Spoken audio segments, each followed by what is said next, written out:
And we start in Muskegon County, where residents reached out to 13 on Your Side after having some concerns about what they saw at a local park. We do want to warn you, though, that the video and parts of the story could be upsetting to some viewers. 13 on Your Side reporter Keely Lovern explains how many are seeing birds dying at a large rate and the reason the DNR says that is.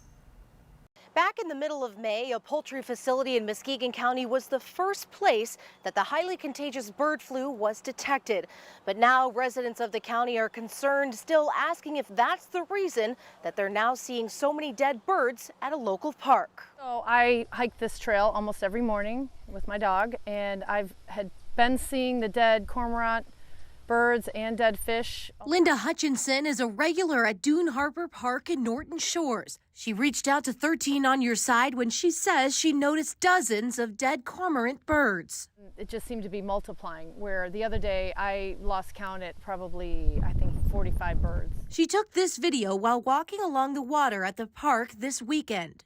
There's another one dying. Can't get up the strength to move. Hundreds of dead birds. Where they have this drunken walk and they're walking on the shore and they're falling over and they're like essentially becoming paralyzed. It's foamed up, and that's where all the dead animals are, like laying in the foam. We went to Dune Harbor Park Monday and found there were in fact dead birds. I've seen people swimming in here, kayaking, so yeah, I guess it's a real concern. In a statement, a spokesperson for the DNR says one bird tested positive for the avian flu.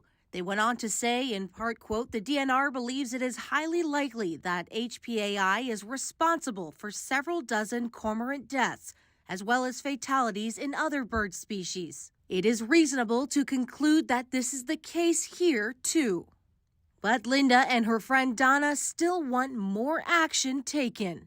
I feel like getting the dead animals cleaned up would be a good start.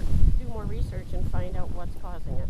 The DNR says they encourage people not to interact with wild birds or any wildlife for that matter, but if you do see any of these deceased birds, don't touch them. Instead, they're asking people to please report them to the DNR by using their Eyes in the Field app. Reporting in Muskegon County, Keely Lovern, 13 on Your Side. People can become infected with avian bird flu, but according to the Centers for Disease Control, risk of exposure is low. So if possible, you should avoid contact with dead birds or birds that appear to be sick. Also, avoid contact with areas contaminated with feces from wild or domestic birds. And we